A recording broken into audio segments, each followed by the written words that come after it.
What's up, guys? I'm Tyler Hosley, and park hopping in 97-degree weather sounds fun until you step foot outside of your air conditioned car, and then you just want to die. So, yeah. Wow. I'm Kevin Matthews, a Scottish film fan living in England, and this week I'm wanting you all to remember in your minds the meme that I posted on social media when I mentioned later a film from 2000 with rappers in the cast and a misused lead, a debut feature for the director, and has multiple DMX appearances on the soundtrack.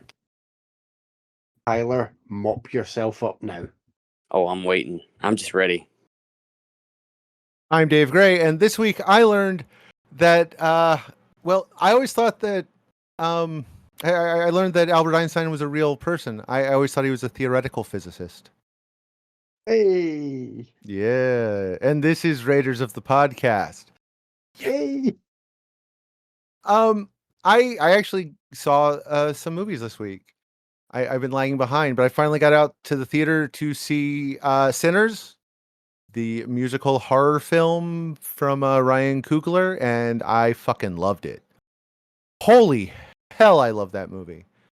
I do have a soft spot for blues music and Irish music, and it kind of scratched both itches. Michael B. Jordan was fantastic, and it's probably the best I've ever seen any movie mix a dual role together, that it was pretty much seamless. Like just the skill and technique put into it was fantastic. Miles Canton was brilliant as Preacher Boy. I have not seen him act before. I have heard him sing. I think I saw him forever ago sing something on, maybe it was on TV for some award show maybe.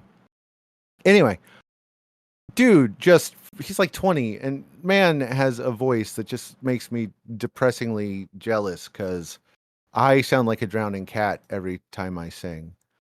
Jack O'Connell's really good as the vampire head. Wunmi Mosako, sorry, I butchered that, who is a Nigerian-born British actress, is absolutely fantastic in it. And I loved it. Haley Steinfeld might have been a little young for her role, but she was so good. And Delroy Lindo, I fucking love whenever I see Delroy Lindo. He should have been in more things always and forever. It's really good. The soundtrack is awesome. It was so, like, it's been a long time since I've seen a movie that that like lives up to the hype people put on it, and this one definitely did. And that ending cameo was just, oh, I did not expect to see that, man, and then I did, and it was fantastic. I fucking loved it. You guys have seen that, right? Oh, yeah. Oh yeah. Yeah. What I found most pleasantly surprising, I don't want to sound like a perv here because that's Tyler's job, but is how adult orientated sexy it is. Yes. In a really good way. Because if we get sexy in movies now, which happens less and less because it's bizarre, like self-censorship and aiming for the tame dollars, it tends to be, oh, let's have these two teens being pretty and their idea of sexy together. Whereas this, like, there were moments that were sexy, and the wonderful actress's name, who I can't pronounce as well as you, Dave. Like her scene with Michael Jordan being a bit sexy, I was like, yeah, this is sexy. This is two people getting comfortable again with one another in a sexy space. It was yeah, that was a good scene. I loved it.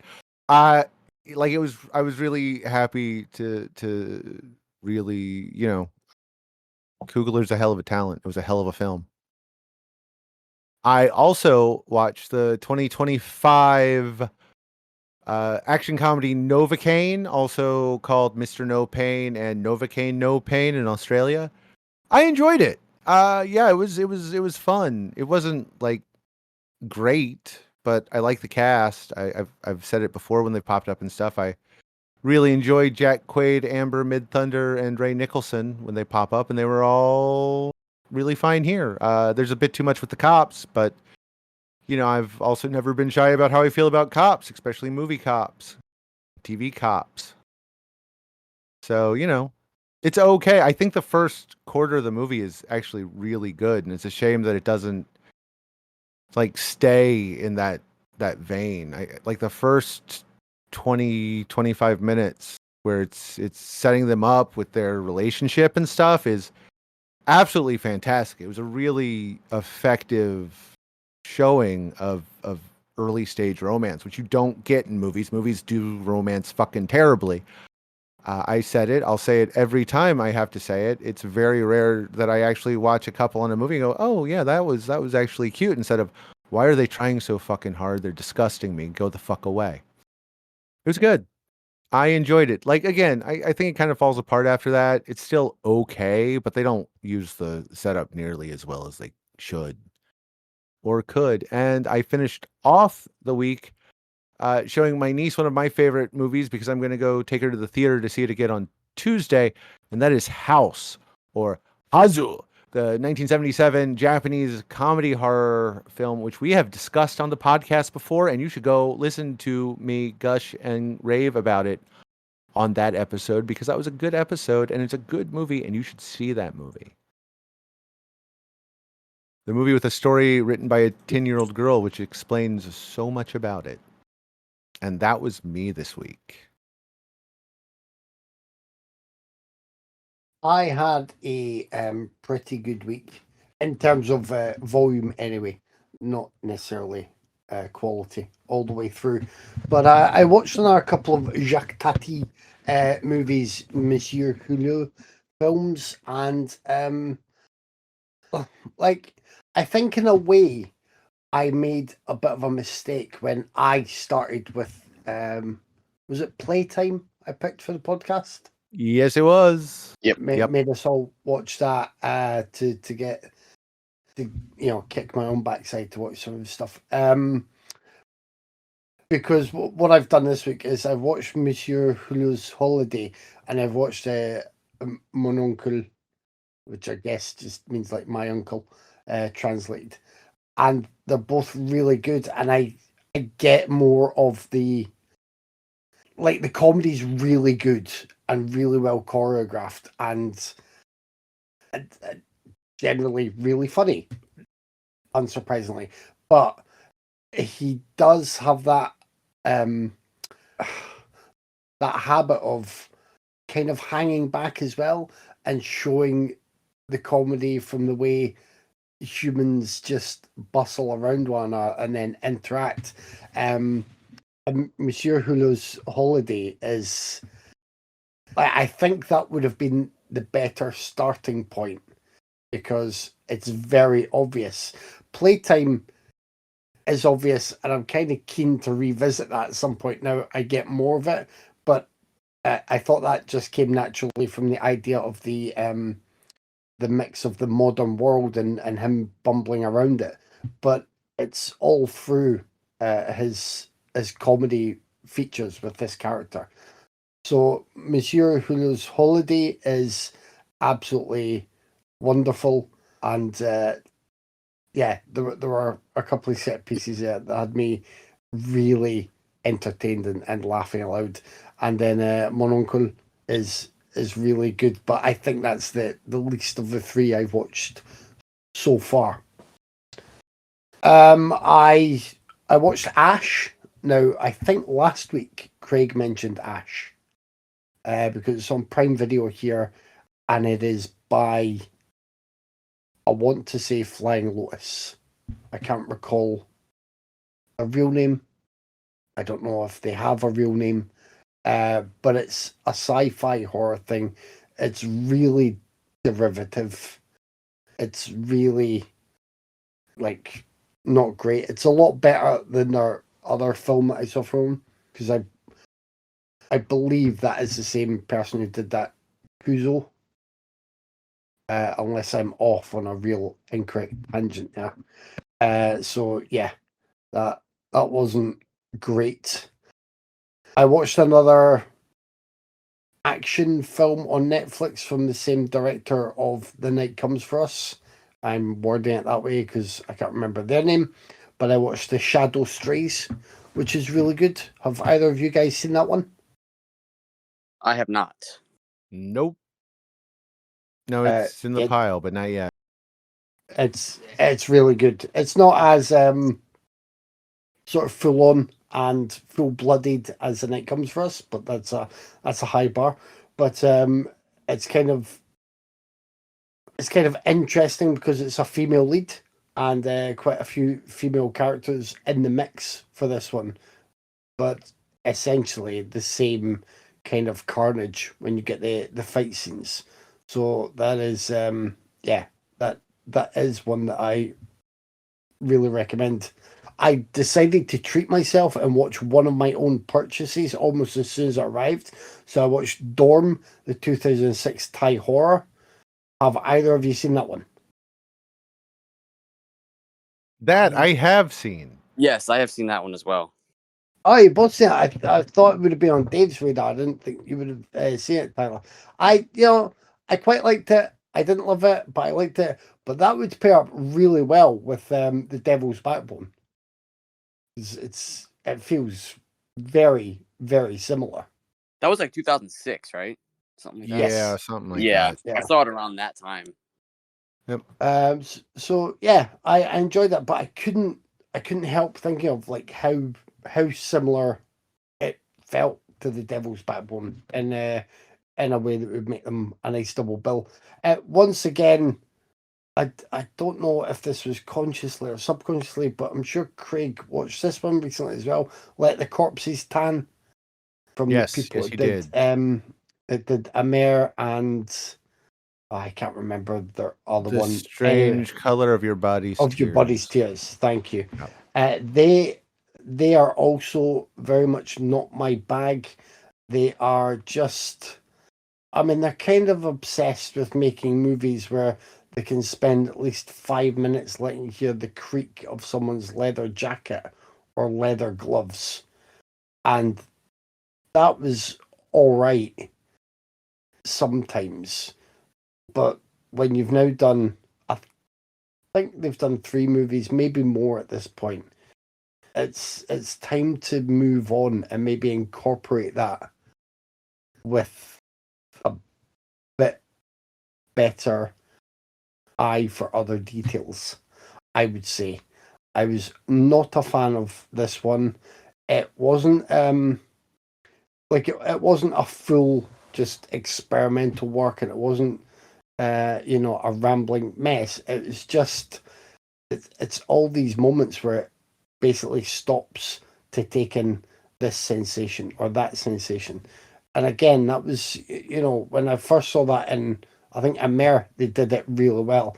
And if I didn't like that film as much as some people, I still appreciated that it was an experience, definitely. But it wasn't one that I enjoyed as a film. But that's kind of all they keep doing now. And Well, it's if it helps, their next movie is a 60s Euro spy film. that's got to be half an hour of people putting on tight leather black gloves, Dave, and you've got to hear that creaking and stretching. That is what their next movie's got to be. Yeah. Helena. Yeah. And their movie after that's going to be animated. But we might all watch their next movie in March. No, July, I think. I think that's when it hits Shudder in the US, UK, Ireland, Australia, and New Zealand. Well, I might end up checking it out. I'll see. I'm a sucker for these kind of things. Kevin's Craig's gonna make us watch it, Kevin. All right, okay. Craig loved it so much, he's going to force it on you. Great. On Shudder this that's week, animated. I watched. Now I'm probably mispronouncing that. Frewaka, which is the Irish folk horror that landed on there. That's I've got to say it's pretty good. Oh, yes. Sorry, I just remembered I watched Ugly Stepsister also since last time we recorded. I forgot. I loved it. So yes. I'm sorry. You said Shudder and it popped right into my head. Yes. I said Shudder and it didn't. It's I would say like I'm still mulling this one over, but there is a lot to like about it. It just I think the way it's constructed with a couple of seemingly separate scenes at the start and then connections appear later on, I think they take a bit too long to really interconnect things as well as they could to make it all more effective. But there is a lot of good stuff there. A woman basically goes to care for an older woman, make sure she's take care of medication being looked after, and she starts to hear what this older woman is saying about entities and what's going on, and it comes out that there may be something that could have them both endangered. Right, I've got two more to go, and I will wind this up. So this is the pick that I was watching. I was like, oh yes, I remember Tyler being a big fan of this one, and it was from 2000, and also has Aaliyah in it. T. Oh, is it Romeo Must Die? Of course it is. Yes. And every little moment in that feels prime 2000. I just turned to Vicky. I was like, yeah, it's a Tyler fave. Yes, I it is. remember, it's just like it couldn't be more 2000 at times. Try to make Jet Li super fun and also covered up by dodgy camera moves and special effects, giving more time to like Anthony Anderson involved in a fight sequence. He's just like, no, Jet Li will kick his ass and the asses of his henchmen around him. But it's fun. It has Delroy Lindo, so that's fine. I forgot DMX was only in it for about 2 minutes. I thought he was a bigger part of this. But I I have a soft spot for it as well. I don't have the soft spot for it that you do. You really like it, don't you? Oh, I Is love it it. I that love that sweet one, and I love nostalgia hit for you? yes, that one and Cradle to the Grave. I watch them back to back every time I rewatch one of those. So yeah, I'm a big fan. Right. To be fair, no one loves it as much as T does. Yeah, that's right. Does Cradle to the Grave also have the same gimmick, or was that Exit Wounds, or is it only this one that does a couple of X-ray shots? I think Cradle to the Grave has that as well, but I remember that in Exit Wounds too, but I could be wrong. That's what I was wondering. Unless it was just showing you like one main part. Yeah, Yeah, it's all three are directed by the same dude, so probably. And all probably. three have Anthony Anderson wasting screen time. Of course they do. I watch it, and like Vicky enjoyed the Rush Hour movies. I think now and again she likes a bit of acceptably packaged Jackie Chan. So obviously I was trying to bring some more Jet Li into the household. But I'm sitting through this. I'm like, yeah, you need to watch Unleashed. She said, what's Unleashed? I was like, Bob Hoskins basically uses him as an attack dog. I'm like, but really as an attack dog, and it's much better than this. It just is. Sorry, T. But but I'm happy to have rewatched this for the first time in ages. And then last but not least, I got onto cinema, braved the outside world, and I watched Final Destination Bloodlines. And I know a lot of people are looking forward to this one. No, you got your tickets booked, T. David, you watch it. No spoilers. I had a lot of fun with this. I had so much fun with it that I knew I would turn to Vicky and she wouldn't be a fan. So she didn't have as much fun with it. So there's your balance right there. But I liked it. What I will say is that I'm not being spoilery. Every Final Destination has a big opener. The premonition or whatever's going on. I think these directors kind of tie themselves up in a few knots by also having factors in that big opener be a bit of the Is it Rube Goldberg? Isn't it? Is it like complicated Rube machines? Goldberg? Yes, they are Rube Yeah. Goldberg machines. I keep wanting to mistakenly say Rude Goldberg, but that would just be a complicated machine shaped like a dick or something. So it's Rube Goldberg device and connecting tissue, going through things. I think they do that because I may be misremembering, but I don't think the big openers usually have that element in place. They have things that are spotted, and then something majorly bad happens. But I don't think there are always lots of different contributing factors in the way that you get with other main death scenes in the Final Destination movies. So you're thinking what could go wrong, what could happen here, what could do this.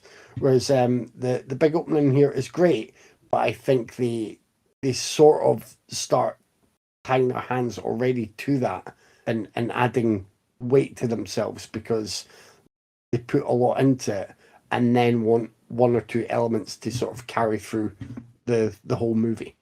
That's the main downside, I would say, but it's a lot of fun. I thought the deaths were really good. I thought the cast did well. You know, it's not going to be the best script in the world. You're not there for that. The ending could have been a bit better, but for the most part, like it's a fun time with a good bit of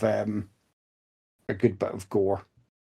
Yeah, and it's like you get what you want from Final Destination, which is a and then the laughs as well, because you're kind of laughing to relieve the tension as you're waiting for the Grim Reaper punchline in any main sequence, or maybe that's just me. But yeah, I think you will enjoy it. I went to the special fan event screening of Hurry Up Tomorrow, the new movie starring The Weeknd, Jenna Ortega, and Barry Keoghan, and it's directed by Trey Edward Schultz, the guy who brought us Waves, a movie you can hear me like gush hardcore about just a few months back. I think that was like only a few months back, a couple months, something like that.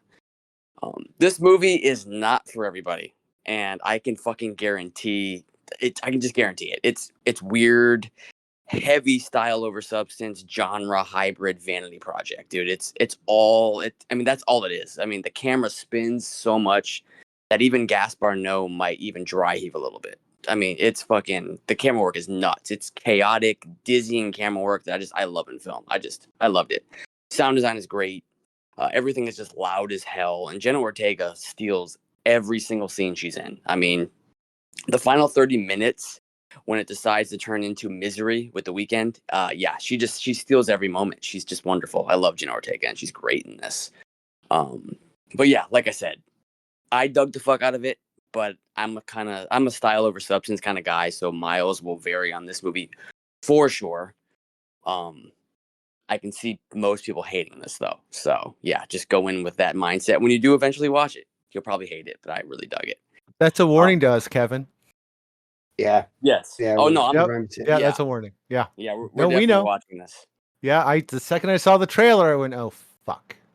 Yeah, we're I definitely mean, watching this. basically, every week it involves all of us trying to refuse special fan event invites, but Tyler is the one pushing us into his own special fan events. And then we just sit there crying in the VIP section, like, why were we made to come to this exclusive screening? Sitting there, saw it, I went, "Oh fuck!" And my 9-year-old niece looked at me and said, "Tyler," and I went, "Yes." Even she knows. I mean, What is a special fan event screening? well, Is that because you're signed up for something? no, I guess that theaters like put out like really early like 2 day early screenings of this movie to just certain theaters, and I was shocked that the theater like right by my house got it. I Or My area isn't that big, so the special fan event screening was just me and my buddy. That was really it. So that was it. But when I looked in the seats for the one in the city, it was pretty crowded. So, but yeah, in my area, it's not that busy because people That's and People in my area is just not going to go to the weekend fan event screenings of weird art house movies. So that's getting more and more lately. Like the Alamo has a new series, and I think it's like once a month or twice a month where they screen a movie a week or two early. yeah. Yep. Yeah, it's like I said, it's in the bigger cities like Orlando and stuff. I guarantee this probably would have been a lot busier for the fan event things. But in my little town, yeah, no, nobody in this area is going to go see these. Not in this little redneck town. So, but but yeah, it's really good. But like I said, when we watch it, because we will, you guys will probably hate it. But we'll see in a couple months, or not even a couple months. I doubt this movie will perform that well against Final Destination. So it'll probably be on digital in 2 weeks. So we'll see then. But besides that, I just been watching a lot of TV. I finally finished the Mayans. I thought that was great. I love Sons of Anarchy, but I think I might like the Mayans a little more. It's really good, and I just started Ray Donovan, which has been excellent so far, and I cannot wait to finish that one. It's got I got a while because I'm only on season 1. It's like 7 seasons in a movie, so I'll be a while before I give my thoughts on that one. But so far, so good, and that's me. This week, we watched the 1985 American comedy sci-fi film Real Genius and the 2021 American the 2021 American biographical historical drama Judas and the Black Messiah. Hey, Kevin? Yes. Would you like to ask Tyler to pick a movie and tell us about it? Sure, Tyler. Pick a movie and tell us about it. I would love to, Kevin. I'm going to pick your choice, actually, Judas and the Black Messiah. Offered a plea deal by the FBI, William O'Neill infiltrates the Illinois chapter of the Black Panther Party to gather intelligence on Chairman Fred Hampton. This was actually one of my favorite films of 2021. It fucking blew me away the first time I saw it. I mean, Lakeith Stanfield and Daniel Kaluuya are just absolutely fucking phenomenal in this movie. 2 absolute powerhouse performances. And in a perfect fucking world, both of them would have been nominated and won for every award imaginable for this film and their performances. They're incredible, but we don't live in that world, unfortunately. Jesse Plemons is also really good too. I mean, dude plays a piece of shit so well to the point that I actually think he might be a piece of shit. I don't know. I love his performances, but he's worrying me. But he's excellent in this. The movie itself is fantastic. It's just incredibly well directed, so confident and powerful, super well crafted with a really tight script. The whole story is just fucking tragic, and the way Shaka King handles the material, he nails it, dude. It's the perfect definition of a character-driven pressure cooker of a film, dude. I'm so tense watching this movie for the whole time it's on, dude. I don't know how I didn't know how I was going to play the second time around.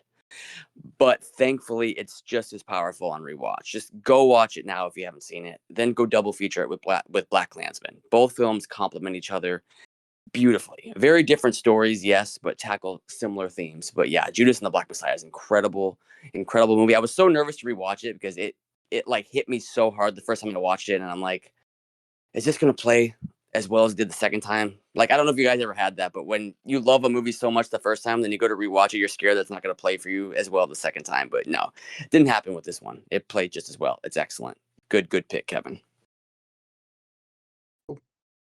Yeah, I mean, I don't really have much to add.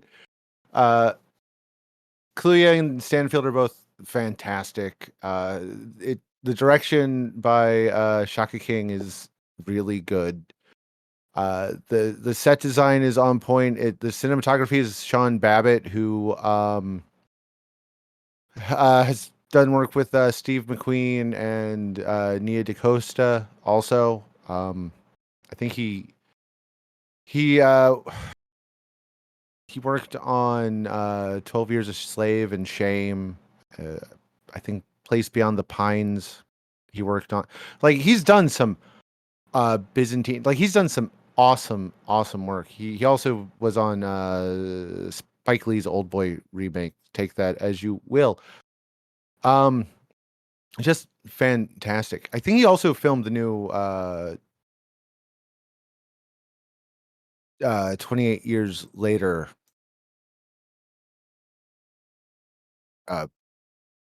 Yeah, the Bone Temple thing. Anyway, I go off on tangents when I think about things. Beautifully shot, excellent performances, solid soundtrack. I mean, there's just not much to say. The screenplay is excellent, it's written by Shaka King and Will Burson, who I don't know what else Burson has written. He worked for like a lot of sitcoms over the years. I know that much. Like I think he was a writer on or a writer's assistant on Scrubs and Spin City way back in the long ago. It's just yeah, it's really good. I don't have much to add to it because it's absolutely fantastic. If you haven't seen it, you should see it. The supporting cast is really good. Plemons is great. Dominique Fishback plays Deborah Johnson, and she is excellent. She's maybe a bit underused, but when she gets a moment, she gives an incredible performance. She really brings an emotional weight behind the scenes that a lot of movies would generally gloss over. I'm trying to think, what else do I want to point out specifically? Anyway, it's really good. And if you haven't seen it, you should see it. Martin Sheen has a couple scenes as J. Edgar Hoover, and it's Martin Sheen as J. Edgar Hoover. It's exactly what you expect. It's fantastic. Yeah, it's a shame that they kind of effed themselves with all awards because they nominated both of their leads as supporting actors for reasons. I don't know if that was a contractual thing or like somebody just made a really stupid fucking call because yeah, they both should have walked away with everything. That doesn't even make any sense if they did that, but Yeah, yeah. It makes no sense. It's easily one of, if not the best drama of this decade so far that we're halfway through. You're going to be hard pressed to find something that competes with it, and you won't find anything that's better than it. It's fantastic. You should see it if you haven't. If you have seen it, you should see it again. I know a lot of us, got HBO for at least a free trial weekend just to watch it when it was new back during COVID. It's really good, and it's a fucking. It's a real fucking a bunch of bullshit that Shaka King hasn't already put 2 more films in the can since he finished this in 2020. It's a good one. Go see it. Wow. If I'd known you both would like this that much, I wouldn't have necessarily picked it to go against Real Genius. that has been my downfall. I hadn't seen this before. It got it was a double bill or just a multi pack on the on Apple like a couple of years ago, and this was one of them. And obviously with Daniel Kaluuya and Lakeith Stanfield in, I was just like, yeah, that's got to be good. I'll get round to it at some point, and it's just easily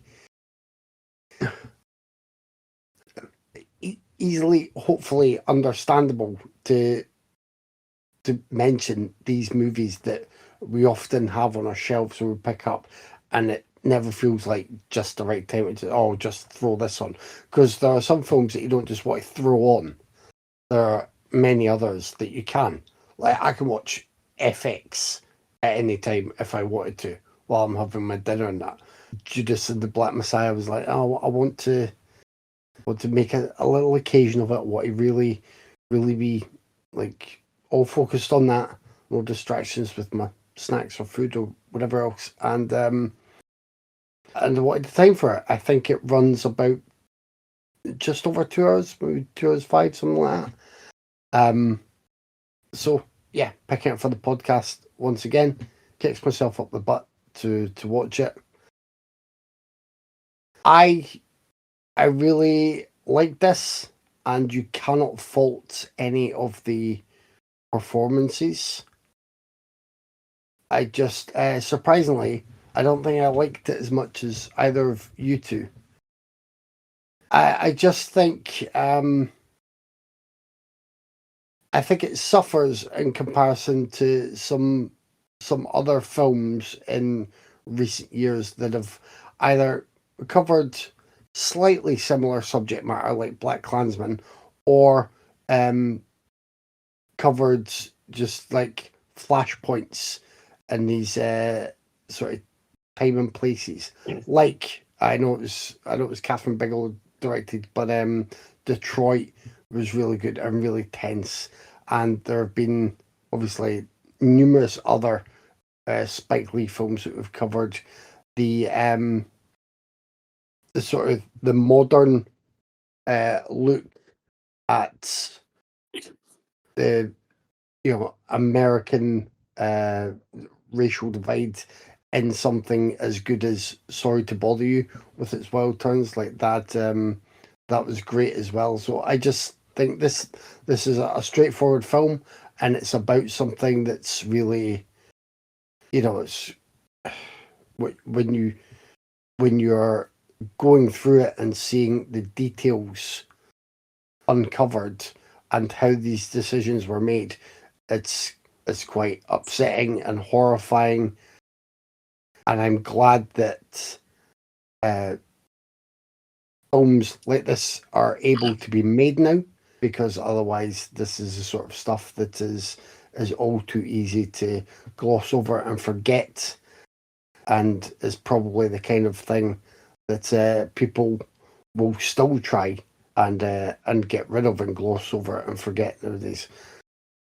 But there's just something holding it back from being truly great for me, and I'm not sure what that is. I think Shaka King directed well, but I didn't really. I don't know. It seemed a little bit just a little bit like a straightforward presentation, and there was nothing else like building any more around it. And maybe that's because the story at the heart of it is strong enough and powerful enough to take you from beginning to end. But I really, in the last sort of few scenes, I got um this impact of the consequences of what we've been watching. But before that, I hadn't always felt a really good build up, and I hadn't always started to get as anxious as I probably should have, considering how the characters were all mixed up and stuff that was looking to go from bad to worse. I think as well as those mentioned, I'm going to second the or third or fourth the praise for Jesse Plemons again, and Martin Sheen is really good here. But I spent half of the movie thinking, is Robert Duvall doing a Martin Sheen impression? And then I realized it was Martin Sheen. And then I'm like, is he trying to be a bit like Robert Duvall at this point? So that threw me, because I genuinely thought it was Robert Duvall for the first half. Maybe it was just a slight change to his accent and stuff, but you can still tell it's Martin Sheen. But there was enough there to throw me. I agree with Dave saying about Dominique Fishback as well. I really like Dominique Thorne in her role. Like everybody here is just really good. You cannot fault the performances, and I mean it is a really good screenplay, co-written by King and Will Berson, that sort of puts all the pieces in place and has individual moments that work really well. Because when they are questioning Stanfield at one point, other people in the car beside him just trying to ensure that he is there for the right reasons and loyal. That gets enjoyably tense and shows the uh, difficult place that he's put himself in. But there weren't too many of those. As I just thought you should have felt the squeeze more as the sides were closing in on the way to the ending. But it's still a really good film, and it's very much worth your time, particularly for the performances and just, as I've said, exposing the reality behind these events when people were just worried about their status quo being upset because some people wanted some humanity and equal rights. So I'm really pleased to hear that you both liked it so much. I was just surprised that you liked it that much, because I think I liked it a little bit less. But hey, it's been a good week. And we'll roll merrily on to Real Genius from that, because I know that made it an even better week for Dave. A favourite of his, directed by Martha Coolidge, and screenplay. Now, I know a couple of these names, and I can't recall what from, so be sure to tell me, Dave. Neil Israel, Pat Proft. Did they work together on something that I'm blanking on completely, or is it just Pat Proft that I'm thinking of? Pat Proft has worked on Police Academy. They wrote Bachelor Party. I think they both wrote Bachelor Party and Police Academy together, as well as I don't remember if they both worked on. No, I Israel after that did Look Who's Talking To and Surf Ninjas. Proft went on to Police Academy and Bachelor Party that will have had their names infused in my mind as a kid when I watched those and saw boobs. Pat Proft wrote pretty much every Zaz movie ever. Yes, right. All the way to Scary Movie 5. So they wrote the screenplay with Peter Torkvey, and Tyler would be happy because I believe the first person that appears in this is Stacey Peralta as a shuttle pilot. So that is by the by. But what you have is, it's the story of a young man who ends up going to a very prestigious school, and he is rooming with another intelligent young man, Chris Knight, played by Val Kilmer, and they are working on a project, and that project could well be misused to become a weapon. The main young man is played by Gabriel Jarrett. He's Mitch Taylor, and so they are. It's essentially a younger science nerd put with an older and wiser science nerd who's also quite eccentric, because Kilmer's character wants to remember to have fun because he has seen the downside of studying too hard and getting burnt out. So you have those leads. You have William Atherton as a professor trying to get a deal done that will make things very profitable for him, and it's another prime Atherton role. You have John Grease in a small but pivotal role as Laszlo, a man who perhaps did burn out at some point, or perhaps is sensible for staying in a dorm cupboard. Apparently, he comes and goes, and there's a dweeby potential villain and a cute science girl, Jordan, that is played by Michelle Merrick. And I think that covers all the bases. Did you say William Atherton? Did you skip William Atherton? No, I said William Atherton. Oh, okay. Then I brain farted and I skipped you skipping William. Okay, my bad. I didn't say I didn't mention the other villain because I think I had him written down as Kent, but I wasn't sure. Yes, that's Kent. I couldn't Kent remember is the other villain. All right. Played by Robert Prescott. I don't know if Dave is already aware, but I finally watched Real Genius a little while ago and was relieved to find that I love it. It's great, and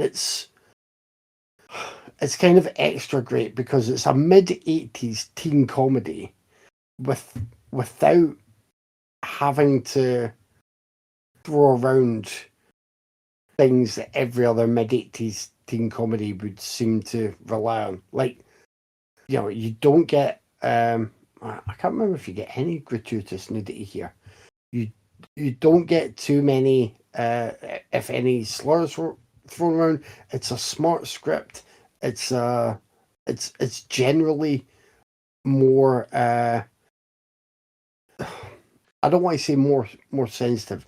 I think it's a lot less offensive than probably any other teen comedy you could pick from this era, and yet it's still very, very funny all the way through, and hits the other tropes that you want. You want kind of, this is this is it's maybe not the brains going up against the jocks, but it's going up against people who want to either keep them sort of held back or control them and control how they use their skill set. So it's still a battle, and you're still rooting for people who might seem to have the odds stacked against them, but they are geniuses, so that will help.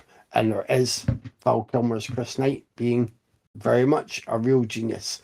A large part of the success also comes from Kilmer, who, when I watch something like this, and when I watch Top Secret, which I have done way more often than most people, because like for years I loved Top Secret more than either of the Airplane movies. It was just my favorite Zaz film. I can't help but wish that Kilmer also had room in his filmography for more comedies. Like, he's really good in comedy. He's great all the way through Top Secret with the tone of that, and he's great here with the tone of this, because he never comes across as if he comes across as annoying, he's annoying to the right people that he should be annoying. That's the thing. He never comes across as annoying to us, I don't think. Us watching it. He comes across as like just really fun and not giving a shit in a good way, but also really capable and really willing to go to extreme lengths to sort of prove points, to certainly get under the skin of those who are trying to belittle him, or people that are within his immediate orbit that he decides, they will need a slight helping hand. It's just, it's really good all the way through. I think like Kilmer is a shining star in this. As much as the young lad is fine, Gabriel Jarrett he's kind of there. Like, I don't dislike him. I'm not saying he's bad. He's not. It's just like, this film is Kilmer's film. There's a reason he's like on the poster, and I don't know if it was always that way. I think it was. I think that's the original poster, isn't it? With him with the Daily Boppers on and stuff. Like, Yes. I don't think it was rebranded after. You sometimes see those movie covers after people become famous. They'd be in a film for 2 minutes, and it's like, look, see Sandra Bullock's first starring role. Yeah, no. The original poster is him with the I Heart Toxic Waste and the bunny slippers and the alien. Yeah, the bunny slippers. Great. Yep. I love your slippers. He's great, and he's the star of the film, and it's that becomes clear. But then the young Gabriel Jarrett is sort of he's still kind of the main character, because I think he has the character arc, the main journey, but Kilmer's character is the one you realize is the main character. And it doesn't even matter if he has a complete arc or not.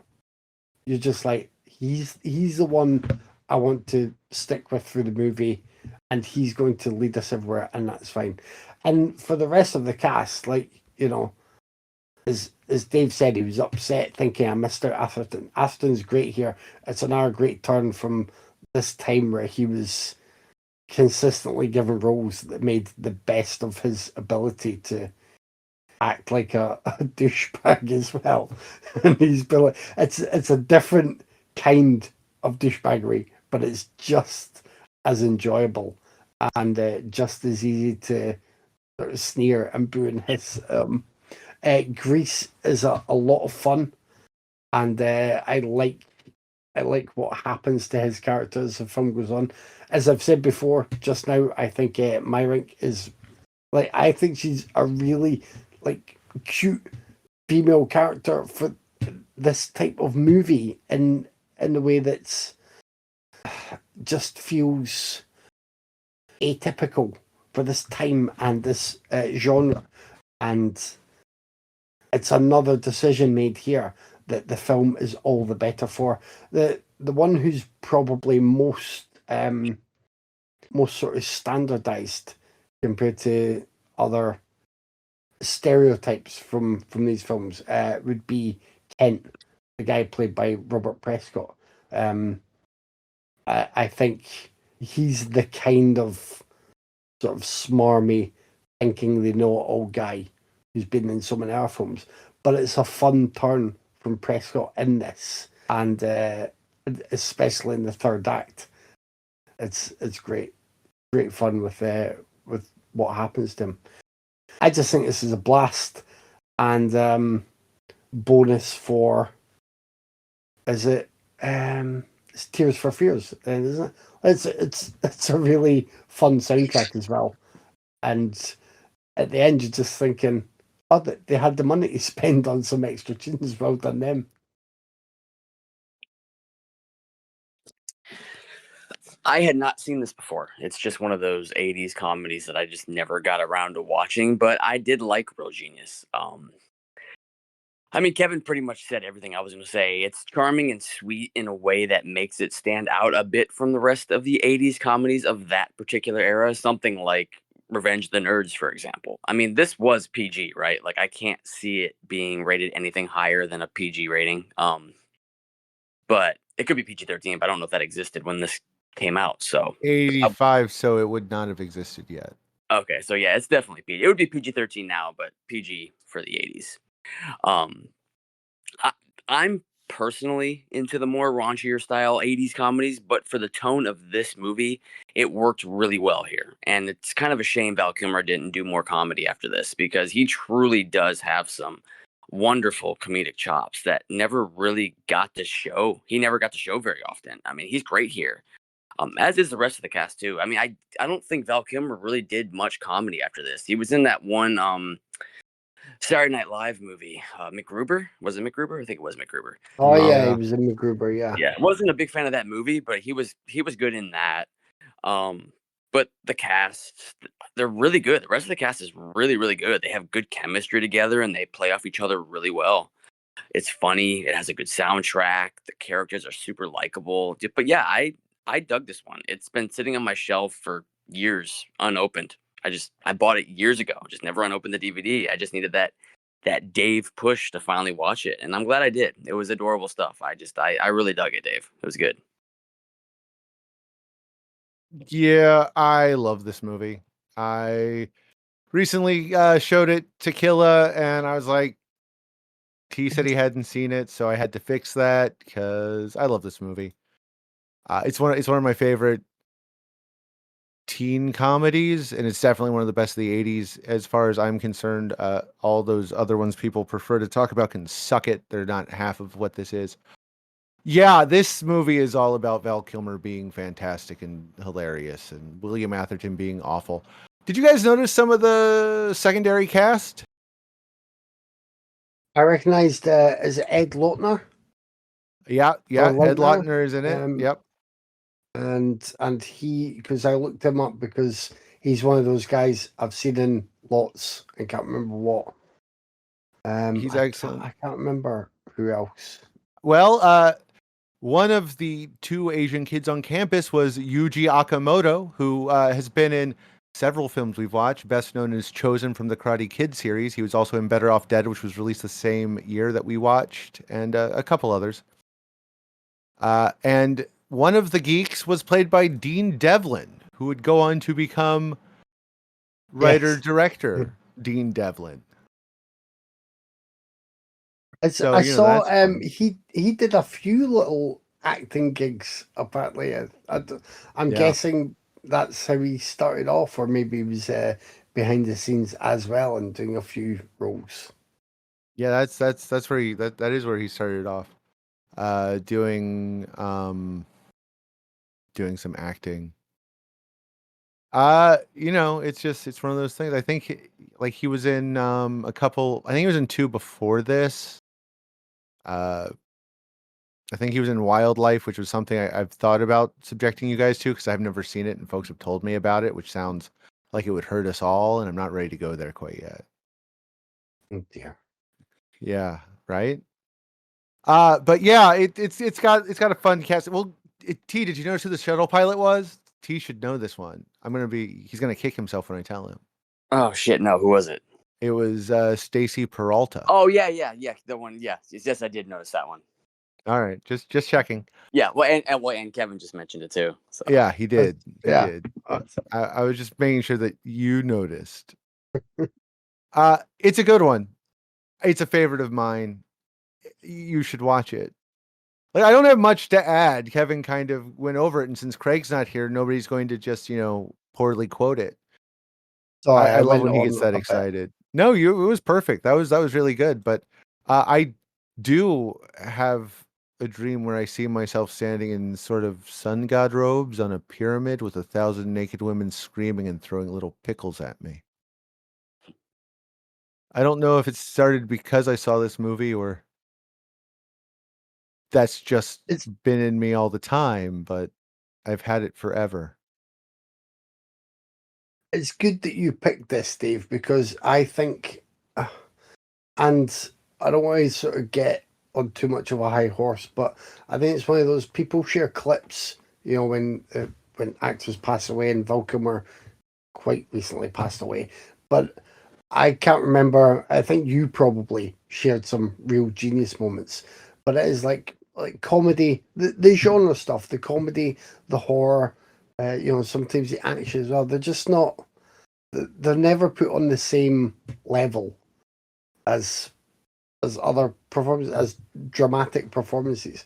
But as Tyler, agreed as well. Like Kilmer is so good at comedy. It's like you can be in a comedy giving a performance that is right up there with the best. And he showed it again. I mean, it's a great comedic performance, really, in Kiss Kiss Bang Bang, which I always forget. Yeah. Like, is made very funny because of how he is with Downey Jr. It's not just the Downey Jr. show in that one. It's Kilmer opposite him being brilliant. So maybe I'll dig through his filmography, and there might be some more stuff that I've just overlooked over the years because he obviously appreciated his own ability to play the humor as well. Paying for some gold. I like the cast and other stuff. Michelle Meyerink is actually a solid actress from the 80s. She didn't do much. She's in The Outsiders, Valley Girl, and Revenge of the Nerds besides this. But I like that Jordan is heavily coded as a type of character you don't see, especially in the 80s. More now, not often female though, but Mm. so that's really refreshing. Again, there's a fair number of not white people in this movie. There's at least, 3 or 4 Asian characters and multiple African American. They're all secondary, tragically, but they're there, which is a small bonus for it. Yeah, I'm a really big fan. One of the actors in it is one of Kent's two sidekicks is played by Bo Billingsley, who is in the 80s Blob, but is mostly known as a voice actor. He has done voice acting in, well, pretty much fucking everything. but probably best known for being one of the voices in Cowboy Bebop. I mention it because we did cover the Cowboy Bebop movie here several billion years ago. Anyway, it's a good one. I did expect some more strange science puns, Dave. So I'm sorry because I was trying to keep an eye on you. I wanted to keep it limited, but I mean I can do more if you want. I just want to use I want to use ion in a sentence. That was my contribution. You want to hear a joke about sodium? Nah. Seriously? Yeah. Huh? It took me a minute to be honest with you, but yeah, I Yeah, got it. I figured it did. It was a thinker. Are you a photon because you light up my world, Tyler? Oh, these science jokes. These science pickup lines they're sexy, Dave. I like them. No. Well, I have potential, but currently at rest.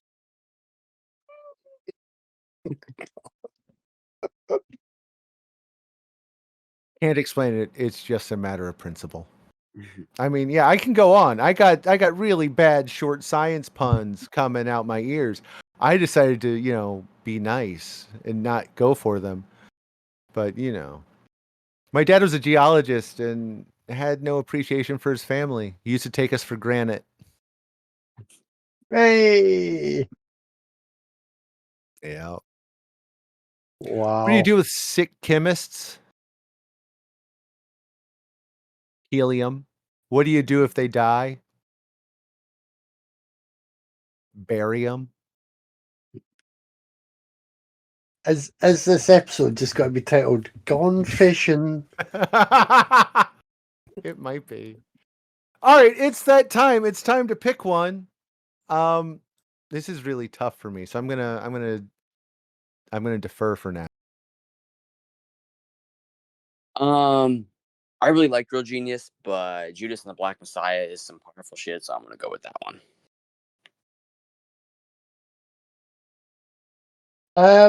Well, I really liked Real Genius, and I'm going to vote for that one. I also really like Real Genius, but I also really like Judas and the Black Messiah, which, God, this is tough. This is like having to choose between my babies. Which one will I drown in the lake? So I'm going to choose. I'm going to choose both, Yeah, there you go. and say fuck y'all. You can pull it a me and just pick your pick, Dave. I can't. I'll feel bad. I'll feel bad if I pick one over the other. I love them both dearly, and you can't make me choose. Can't do it. So you're, by that rationale, you're drowning both the babies, yeah? Yeah. Oh, I'll do it. I'll do it so I don't have to Okay. choose. This is how dedicated I am to not making a choice. Okay. No, we've never done it before, so I guess I got it. I guess it's gonna be Judas and the Black Messiah by a hair, only because What? Yeah, you got to be serious. So you said if I'd voted for Judas and the Black Messiah, I could have got the sweep that I never saw coming. Wow. Yeah, pretty much. Yeah. Yeah. I mean, look, I love Real Genius. I do. I will and I make no excuse or qualms for it. I will watch Real Genius many more times before I watch Judas and the Black Messiah again. But if you want to ask me which one I think is the better movie in an objective way, it's Judas and the Black Messiah by a hair. When has that ever been our standard for? That's always been my standard. Tyler goes for Tyler's choice. We don't have it. We all have our own standards. This is my standard. I mean, you should double feature them and then go, why the fuck did I do that? Yeah, it was a weird double bill, but it was a double bill of quality though. It was a good week. True. Next week we're going to bring our month to an end with the celebration of Guy. We're gonna watch a bunch of movies starring Guy Pearce, and if you want to watch along with us, the films we are watching are going to be The Last Vermeer, Factory Girl, and are we gonna? Craig didn't give us a pick, did he? Did he? I can't remember if he did actually. I don't remember. I gotta double check with him. I remember us laughing. Wasn't he going to make you rewatch The Rover? Yeah, he did joke about that, but then he didn't actually, say it. So I'm gonna have to check with him. Are we gonna watch Kevin's? Are we gonna be kind, even though Kevin won't be here? Oh, I don't have a pick.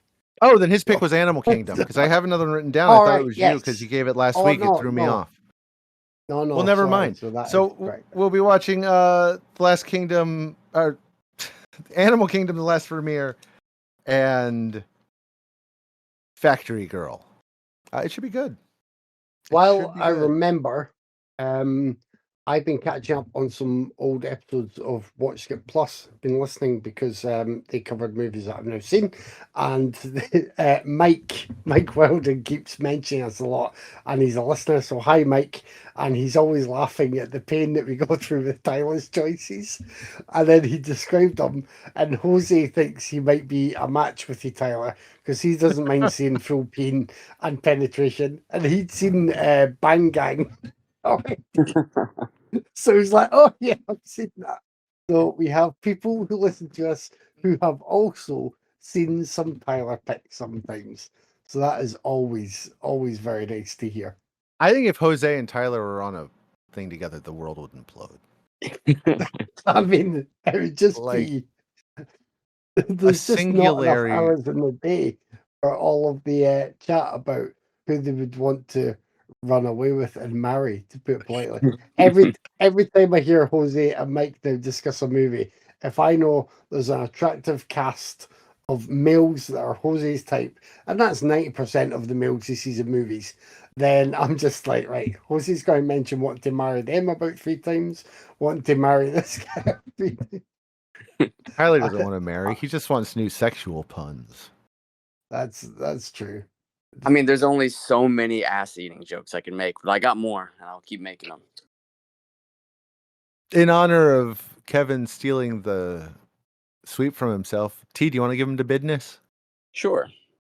We're on Instagram, Raiders_of_the_podcast. We're on Facebook, where I sometimes remember to post stuff on Wednesdays. We have a YouTube channel where you can like, subscribe, and comment and watch Kevin's awesome videos weekly. We have a Discord. We have a Blue Sky. You can always email us at raidersofthepodcast@gmail.com. As always, thanks for listening. Thanks for joining me, guys. I'll talk to, Tyler next week. And maybe Craig. Probably Craig. I'll look forward to listening to you guys. I'll turn the volume up. I'll probably throw some alkali in the mix so I can hear it in a pH fat beat. I've been in dark.